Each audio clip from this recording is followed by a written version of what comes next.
रावण की बेटी कौन थी जिसे हो गया था राम भक्त हनुमान से प्रेम। दशानन रावण के 7 पुत्र थे। इनमें मेघनाथ और अक्षय कुमार के बारे में ज्यादातर लोग जानते हैं, लेकिन इनके अलावा अतिकाय, त्रिशिरा, प्रशस्त, नरातंग और देवांतंग नाम के 5 अन्य पुत्र भी थे। दुनिया भर में वाल्मीकि रामायण के अलावा भी कई रामायण लिखी गई हैं। ऐसी ही 2 रामायण में लंका नरेश रावण की एक बेटी का भी जिक्र है। श्री राम, राम भक्त हनुमान और रावण वध से जुड़ी कई कहानियां भारत ही नहीं, भारत के बाहर भी सुनाई जाती हैं। वाल्मीकि रामायण के अलावा भी कई देशों में अलग अलग रामायण लिखी गई हैं। ऐसी ही 2 रामायण में रावण की बेटी के बारे में लिखा गया है। यही नहीं, उनमें रावण की बेटी को हनुमान जी से प्रेम होने का उल्लेख भी किया गया है। हालांकि वाल्मीकि रामायण या तुलसीदास जी कृत रामचरितमानस में रावण की बेटी का जिक्र नहीं मिलता। आज हम बताएंगे कौन कौन सी रामायण में रावण की बेटी से जुड़ी कहानियां लिखी गई हैं।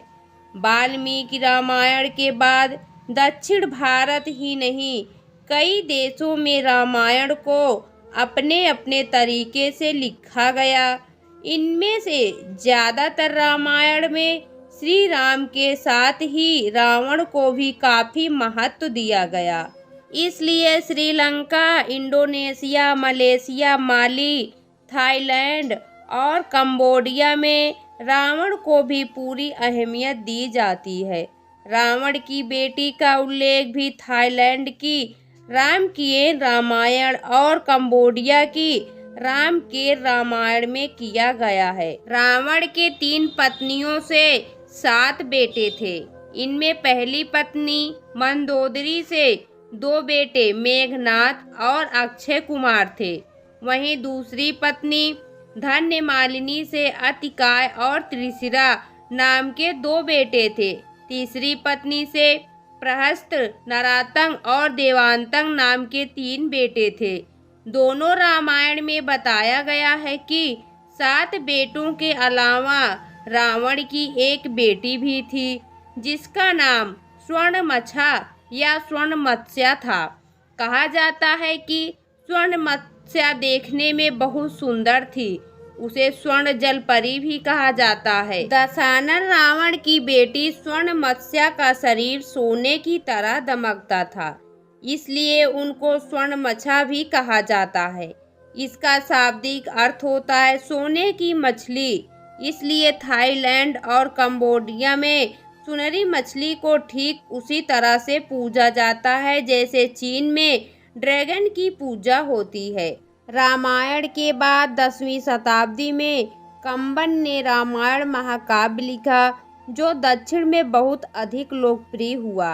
हालांकि ये स्पष्ट है कि दुनिया भर में लिखी गई सभी रामायण महर्षि वाल्मीकि की रचना से ही प्रेरित रही हैं, क्योंकि सभी रामायण में न राम बदले, न स्थान और न ही उनके उद्देश्य में कोई परिवर्तन हुआ। वाल्मीकि रामायण के थाई और कंबोडियाई संस्करणों के मुताबिक श्री राम ने लंका पर विजय अभियान के दौरान समुद्र पार करने के लिए नल और नील को सेतु बनाने का काम सौंपा। श्री राम के आदेश पर जब नल और नील लंका तक समुद्र पर सेतु बना रहे थे, तो रावण ने अपनी बेटी स्वर्णमत्स्या को ही ये योजना नाकाम करने का काम सौंपा था। पिता की आज्ञा पाकर स्वर्णमत्स्या ने वानर सेना की ओर से समुद्र में फेंके जाने वाले पत्थरों और चट्टानों को गायब करना शुरू कर दिया। उसने इस काम के लिए समुद्र में रहने वाले अपने पूरे दल की मदद ली। स्वर्णमत्स्या को कैसे हुआ राम भक्त हनुमान जी से प्रेम।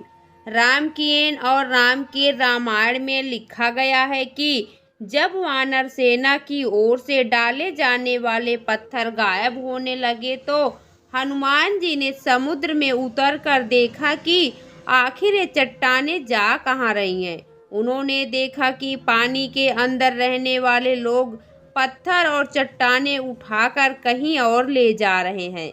उन्होंने उनका पीछा किया तो देखा कि एक मत्स्य कन्या उनको इस कार्य के लिए निर्देश दे रही थी।